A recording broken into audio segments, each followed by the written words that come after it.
and 5 more years. The American people aren't going to put up with that. We're going to have to accept the fact that there's very little we can do except let these countries go and protect Israel. That's about it. So basically you're saying, yeah, you'll get angry when Muslims do horrible things, but you're not willing to fight them. No, well, where are you going to fight them? How are you going to fight them? Why does the solution have to be putting boots on the ground?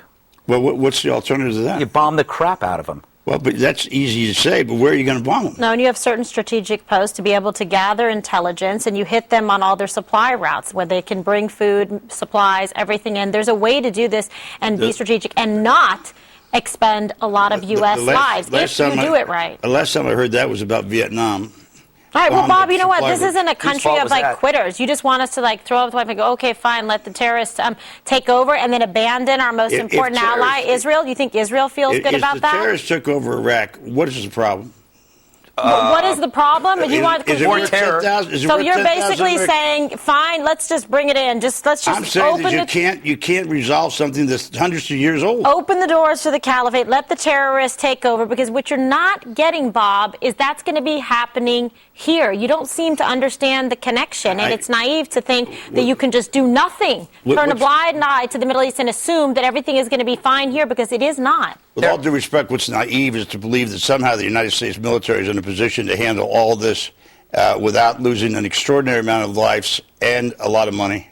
There's a way to do it smart if they listen to the experts. We've done this before. We know how to do this. We won this war. It's not like it's not like all or nothing. So here's the way I see it. Let me start with the reason why we're failing in the Middle East right now, and it's all Obama's fault. Number one, when he came into office, Bob, listen, when he came into office, he first said Islam is a religion of peace in Cairo in 2009. That was setting the stage for what was to come next. What came next was embracing Arab Springs in Egypt and Libya. That was okay. But when it spread to Syria and then on to Iraq, all of a sudden, all those weapons we gave to the people who are fighting against the regimes, they started to trickle into other places. So that's number two. And number three, this engagement with Iran is the biggest mistake the Obama administration has ever done, probably any administration has done. For them to say we're going to lift the sanctions on the Iranian economy, on the Iranian oil, on the Iranian nuclear programs, we are foolish. We're sending a signal throughout the Arab world that we've rolled over, we've put our leg up like my dog does when he wants his belly scratched, and that's exactly what Obama has done for us. That's the reason.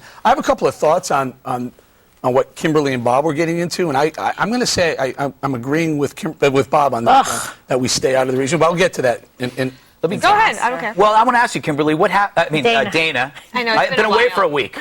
But if I look like Kimberly now, that's great. Things are looking up. Aw, that's sweet. Is this what happens when we fold up shop?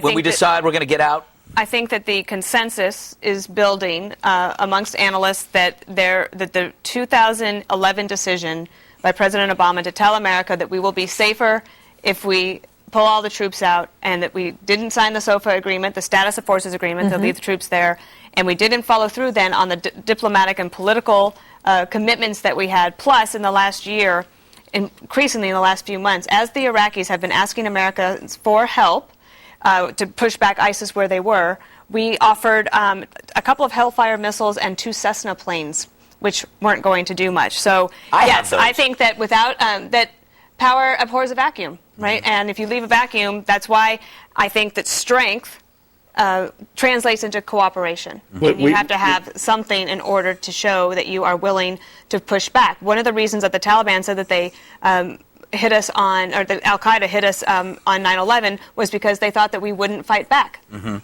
then we fought back. And we're telling them now that we won't. Well, yeah, but first of all, the problem here is not 2011. It was putting Malaki in the first place. No, who made a commitment. He made a commitment to include Sunnis in his government. He did not do that. Yes, they were elected to do so. First of all, Bob, we didn't put Malaki in. He was elected. That's what we want, free elections, He was right? installed first and then elected. So, remember, that's what we were all about. Let's allow countries to pick their own leaders. Pick their own leaders. That was Obama's, in my opinion. That's why Iraq is going to be three different countries pretty soon. I mean, please. Let's. I want to go to some sound on tape. This is two Republicans thinking quite differently on this problem. You got Rand Paul. You got Dick Cheney. Go. What's going on now, I don't blame on President Obama. Has he really got the solution? Maybe there is no solution, but I do blame the Iraq war on the chaos that is in the Middle East. I also blame those who are for the Iraq war for emboldening Iran. If we spend our time debating what happened 11 or 12 years ago, we're going to miss the threat that is growing and that we do face. Rand Paul, with all due respect, is basically an isolationist. He doesn't believe we ought to be involved in that part of the world. I think it's absolutely essential. I always like it when they say with all due respect, because that's when they insult you. Yeah. Really.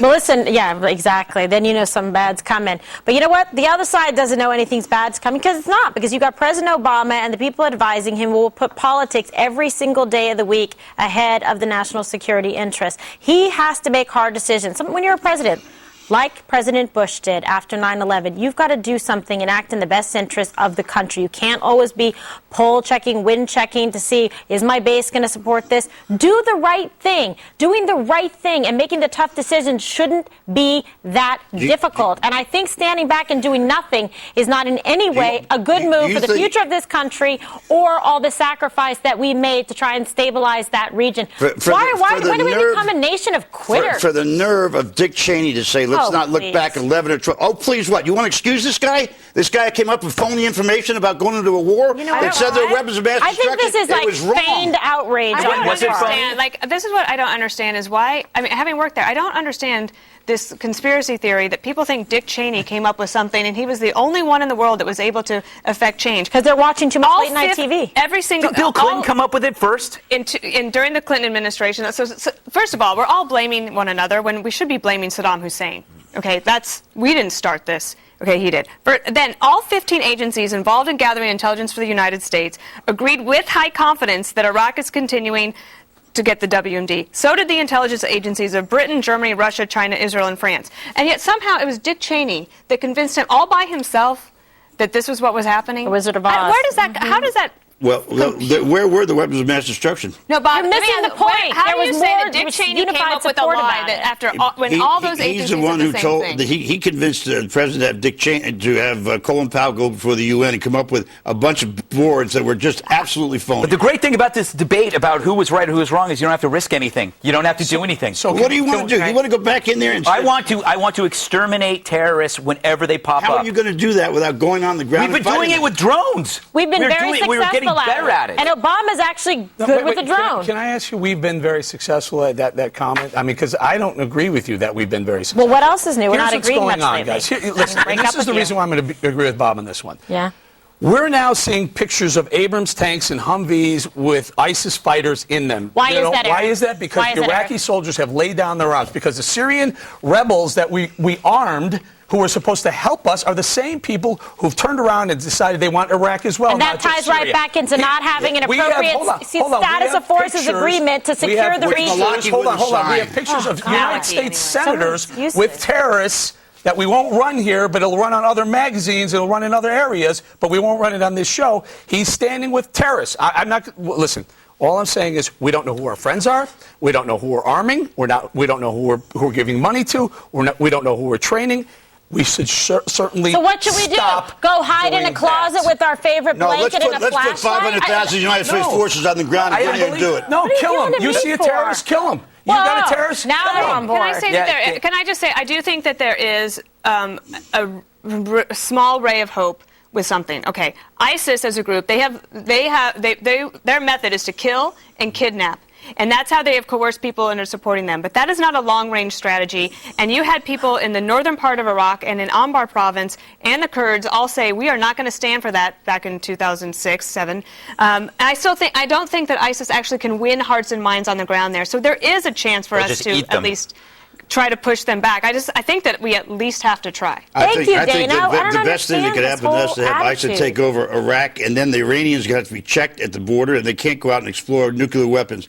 They're the ones most terrified right now of ISIS. It is not the Israelis. There are three different. I know we got to go. There are three different factions right now. You have the Iraqi military, you have the Al Qaeda, and you have ISIS, Iraqi and you have three different groups. Forget the Sunnis in the north, the Kurds in the north. Forget all that. It is so convoluted. It's a mess. There's no reason to continue to spend money and put assets in the ground. You want to drone them? I agree with you. Drone the hell out of them. Fine. Well, You but see a that's terrorist, our point. kill You 'em. can't just Great. sit there and not do anything. Why can't you just cut them off at the pass? There are ways to do it. We got it. We are beginning to drone. Directly ahead, Hillary Clinton and her